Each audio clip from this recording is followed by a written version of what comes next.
about town. He's a fantastic actor, a very funny comedian with several personas. He hosts Talent Time at the Biltmore on the first Wednesday of every month, so coming up May 4th.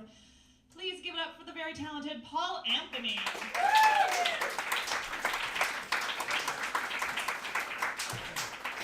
Hello, I am going to add a little bit of the female tonight. Check that out. No, you're not going to see it. That's my big closer, the internet side.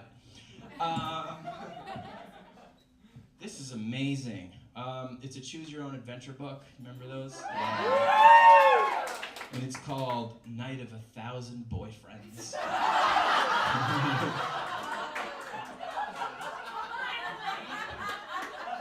It's pretty much the best part of the book is the title, but inside there's a little bit, people are testimonials about the book, and which is supposed to make you actually want to read the book.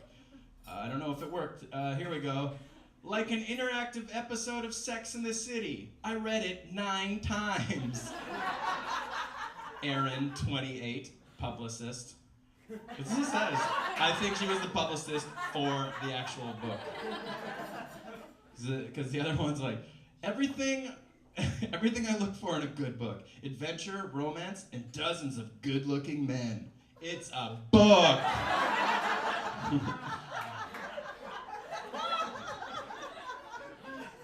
This one's good.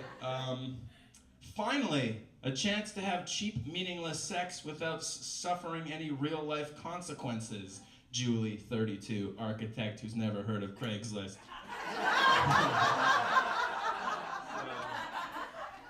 All right. Boom. There's also a warning in here telling you not to read the pages in succession. It says reading these pages in consecutive order would be like watching Memento and Sliding Doors, sliced with outtakes of Run Lola Run. And I'm going, when was this written? 97 or something. Crazy. Anyways, so it warns you. It's funny, I wasn't even gonna, I think I'm gonna start this. This is pretty great.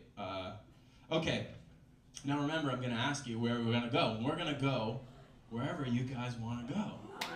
Yeah! Yeah, we have the power. All right, so here's how it begins. So it's 7 o'clock Friday night, and Dave Ryder still hasn't called. This does not make sense. 5 days ago, you met David in Barnes & Noble. He was the one who started the conversation. He was the one who complimented the novel you purchased. He was the one who asked you for your phone number. And now, nearly a full week has passed, and he still hasn't called. Guess I'm staying home tonight, you decide. Your roommate, Marcy, is delighted. Marcy stays home every night. And if she had it her way, you'd stay home every night too. Whenever you're single, Marcy acts like your best friend, but whenever you're dating, she gets all jealous and grouchy and irritable. He's probably some asshole just looking to get laid, she said. You better, I should do Marcy's voice. He's probably some asshole. He's probably some asshole just looking to get laid, she says. You're better off staying home. All right, I tell her, I will. Then, much to your surprise, the phone rings. Wait, turn to page 14. All right, let's see what happens. This doesn't give you a choice, it just told you to turn, which is kind of silly. I don't know why it's just not on the next page. There's no choice. Remember when I say you, it's you. Personalize it. A man asks for you by name and introduces himself as Robert Levine. Your sister Jane gave me your number, he says. I hope she mentioned me. In fact, your sister had been raving about this guy for months. He's a total sweetheart, Jane keeps telling you. Every woman in the office has a crush on him, and I just know you guys will hit it off.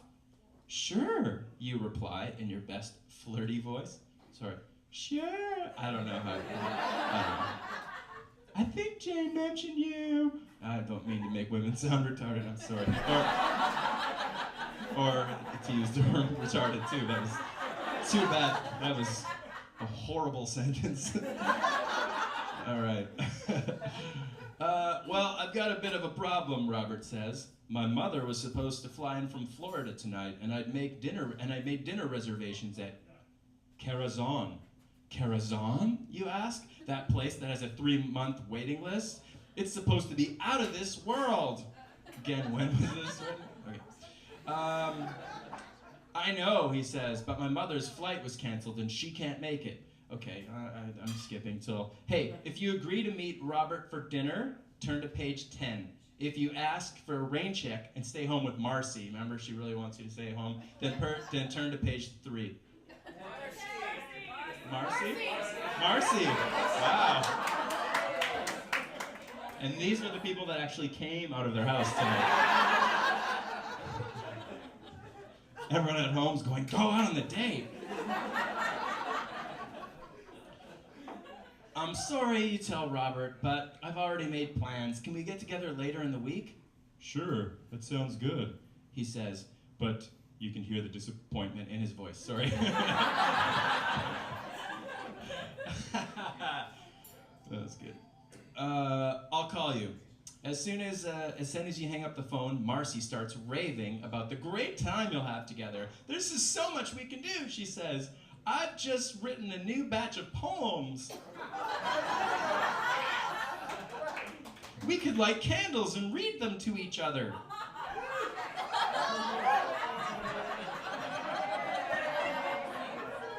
She wrote the poems, and she wants them to. Now read the one about love to me. How much you love your roommate. Read it to me.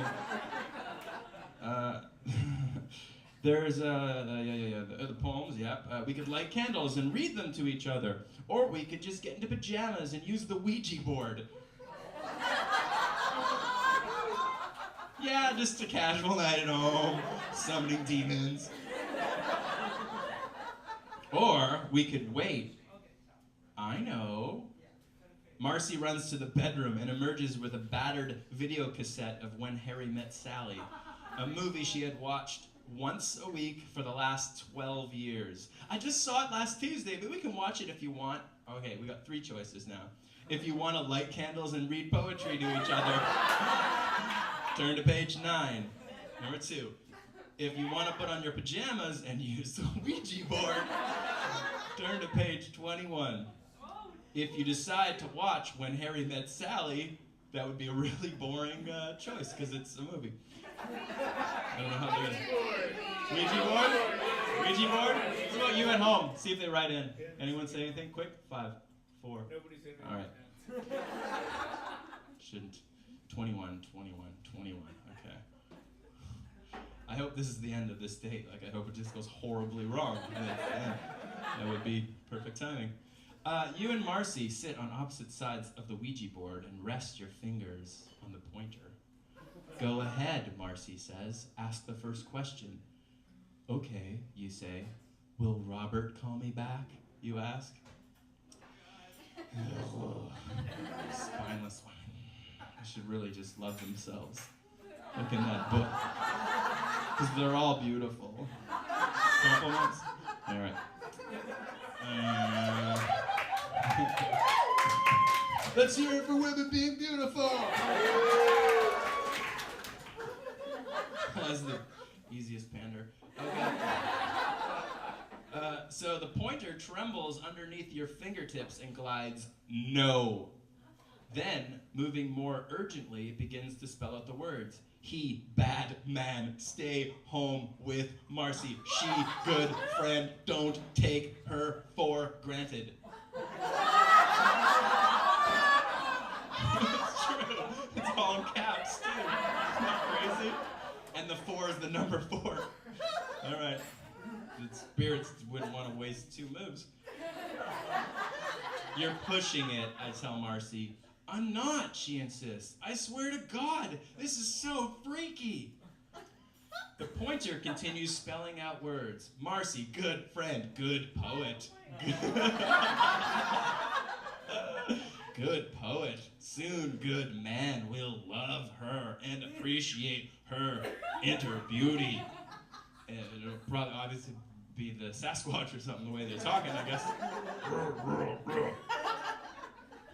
Good poet, good friend. Marcy starts asking questions about her, oh, I thought it said furniture, future, okay, that makes way more sense. So about her future, and the Ouija board offers details about sprawling horse ranch and Academy Awards acceptance speech. What? Wow, I've watched Harry Met Sally every week. Thank you. Yeah, for 12 years. I can do the, I'll have what Shills have. That's pretty good. Okay, yeah, Academy Awards, blah, blah, blah. And tempestuous one-night stand with all the Baldwin brothers. Yeah, this was written a little while ago. After a while, the game gets boring, and you end up going to bed by 9:30.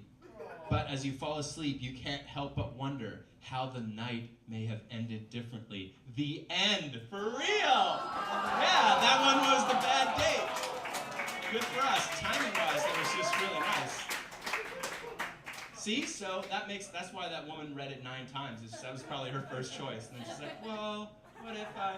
And I flipped ahead, and there's some crazy stuff in there. Can you do a little poem? Okay. I'll just do one of them. This is obviously from Suzanne Summers' zine. I'll get you in 1 sec, because I printed it out. No, it's a book, but it's poetry called, sorry, take that out.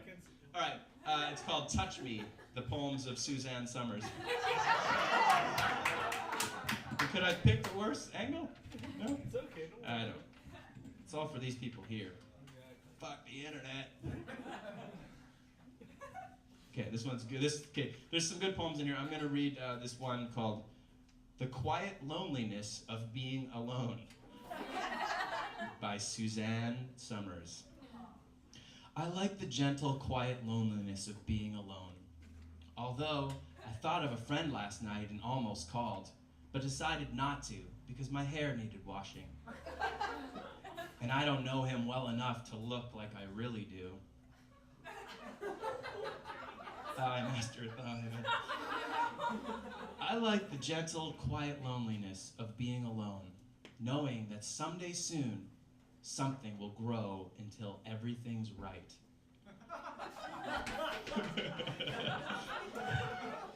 Say what? I think he was talking about a penis. Something will grow until everything's right. Not dramatic glances across crowded rooms. I'm nearsighted anyway. It will probably be the houseboy, knowing that I will see in a special way and I will want someone to be near. Meanwhile, I like the gentle, quiet loneliness of being alone. TV in bed and dreams and smiles, because I know it will happen soon, when it's right, and it'll probably be the houseboy. Suzanne Summers. Yes.